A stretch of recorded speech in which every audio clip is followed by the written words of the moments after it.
Hello there. How are you? Well, people, do you know what I'm going to talk about today? It's not what you think. Okay, it is what you think. I'm talking about Macho Man Randy Savage. Well, what the fuck do you expect? Come on, I started watching wrestling in the 80s. This is a big deal. He was an idol. An icon. He made me want to eat Slim Jims. And I did. And I didn't like Slim Jims. So I just went back to eating regular beef jerky. Because I am a man. Okay, what can I say about the Macho Man that hasn't already been said? Absolutely nothing. Come on, everybody said everything that has to be said. I can just talk about what I thought of him. Because you guys don't tune in anyways, so who cares? The first memory I have of wrestling, I had to be like 3 or 4, something like that, and it was when Macho Man turned on Hulk Hogan. You guys know the story. If you don't, look it up on YouTube. Fuck, I ain't telling you shit. But Macho Man turned on Hogan and beat him down in the back. I remember this as a kid. Because we were big Hogan fans. I mean, I was like 3 or 4 years old. Hogan was huge. Macho Man, he was pretty big too. Hogan was huge, and he turned on Hogan. And just, I remember instantly hating him as a kid. Wanting Hogan to beat him down. I don't remember their match from as being a kid. I remember it from when I watched it like a year ago on the internet. It's on YouTube. I remember it then. I don't remember Macho Man winning the title. I don't remember Hogan beating Ultimate Warrior as a kid, or beating Andre the Giant. But I remember Macho Man turning on Hogan. And that is a memory that has always stuck with me with wrestling. And looking back on it, I realized how over the top and goofy it was. Because, I mean, I was a kid. I was like 4 years old. But I remember that. And that's really the first memory I have of wrestling. Is when Macho Man turned on Hogan. And that's a memory that will always stick with me. And that's a memory that truly defines the Macho Man. The Macho Man was the wild card. He was the joker in the deck. He was the ace in the hole, whatever you want to call him. He was the wild card. You never quite knew what Macho Man was going to do. You never quite knew what Macho Man was going to say. He'd come out and he'd give a long wrestling speech, promo, whatever you want to call it, and you wouldn't understand half of what he fucking said. But he was so energetic. He was so charismatic. I mean, you look at him like he was just this god. I mean, yeah, to a kid, Hulk Hogan was all there was because he talked directly to the kids. But looking back, Macho Man was the one who talked directly to the wrestling fans.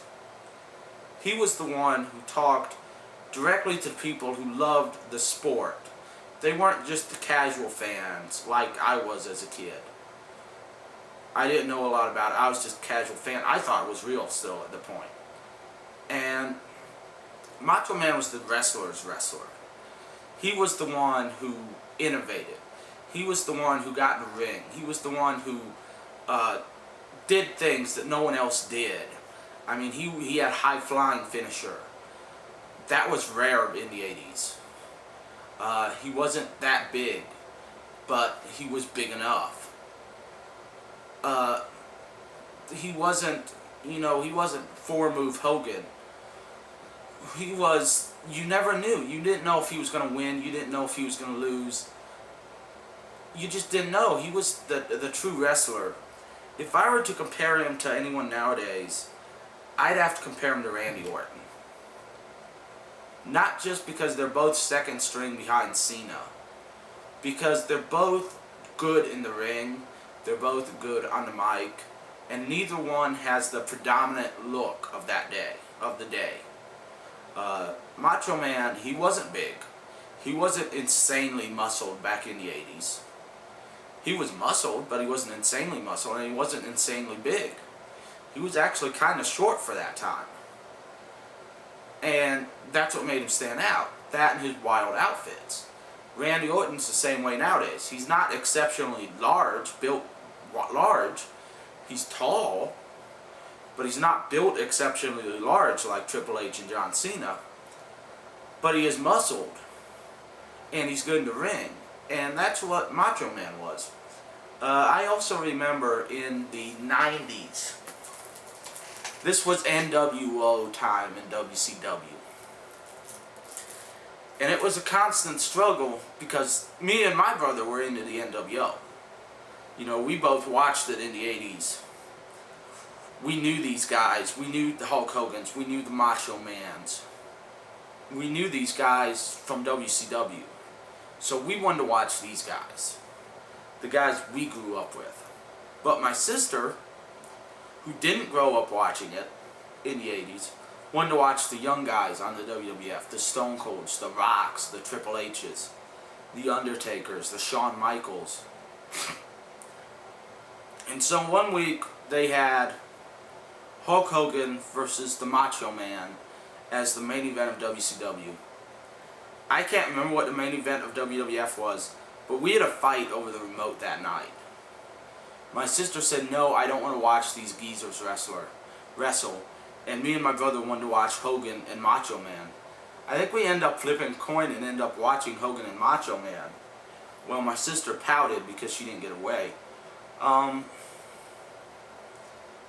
But that's the thing. I mean, the people her age don't remember him like we do. They remember him as being one of the geezers in WCW. He wasn't great. He was old. But, you know, I remember him from his younger days. And I've still got, God only knows how many WrestleManias and other pay-per-views from the 80s. All on VHS, of course. And I've got a working VCR, so I can't watch them. And I remember going back and watching them now as an adult. And as a kid, you know, I rooted for Hulk Hogan. Because as a kid, you rooted for Hulk Hogan. Just like the kids now root for John Cena, the kids in the 80s root for Hulk Hogan. He was the star. And it wasn't that he was the best. It was just that's who you root for. That's who spoke to the kids. But watching them now as an adult, I root for Macho Man. I mean, I've watched his match with Ricky Steamboat, I don't know, 5 or 6 times. That's just a phenomenal match.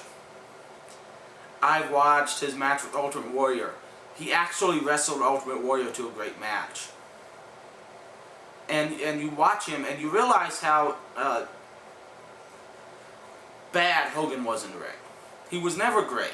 He was decent. And you realize how great the Macho Man was in the ring. And I can't help but think Macho Man should have been the star. He should have been the icon. But he wasn't. Because Hulk Hogan was there. Because Macho Man was the wrestling fans' wrestler. He was the Ric Flair of the WWF. Yes, I am well aware Ric Flair was in the WWF in the 90s, blah, blah, blah, blah, blah. Shut the fuck up. Where was I? So I remember watching these matches, and I watched him at WrestleMania 3 versus Steamboat. I watched him at WrestleMania 7 versus The Ultimate Warrior. Phenomenal match. Both of them. And WrestleMania 8, I remember watching him versus Ric Flair. He really impressed me in that match. And it's one of the reasons why I kind of say Ric Flair is good, because of that match with Macho Man. Though I've noticed with Ric Flair, as I've stated before, that he wrestles the same match over and over again. So I can't rank him as the best, because he does the same fucking thing over and over and over again. Macho Man, I can say, was one of the best. Macho Man could talk. Macho Man could wrestle. He could do things that other people could only dream of doing. He had the agility, he had the strength, he had everything. Now, yes, he got older, he lost the agility, and he lost some of the strength. But he was still good. I mean, even in WCW, in its waning days, when he was teaming with Medusa. Was it Medusa? That wasn't Medusa, was it? I don't know. He was teaming with Alundra Blaze and Molly Holly, who was Miss Madness. And he was still good on the mic. He was still good in the ring. I mean, he's also one of those wrestlers who got out. He saved his money. And he got out before he died. I mean, he hasn't wrestled a match since 2005. So he hasn't wrestled a match in pretty much 6 years. And he got out. And he didn't want those to see him old and decrepit and falling apart like we're seeing Ric Flair and Hulk Hogan. He knew when it was time to step aside and let the young guys go. And I think that's one of the ways I'll remember him, is as a guy who always knew the right thing to do as a wrestler. He knew when to let a guy go over. He knew how to put him over and when to put them over. He knew how to make the young guys look good, and he knew as he got old that it was time to let the young guys go. And that's something Macho Man won't be remembered for as much as he should be. There are a lot of older wrestlers who aren't putting the young guys over now. They're not pushing the younger guys and stepping aside and letting them take over like they should. But Macho Man will not go down in history as one of those wrestlers. He pushed the younger guys over. Now, a lot of times those younger guys are only 5 years younger than him in WCW, but that's something he should be remembered for. He should be remembered as a true wrestler, a legend of the sport, a man who should go down in history as one of the best. I'm not going to say the best because I don't know if he was the best, but he was definitely one of the best, and he should go down in history as that. And that's really all I got to say about Macho Man. We won't forget him, ever. He was one of the best, ever. And he deserves his place as an icon in the sport. He earned it. So that's all I got to say.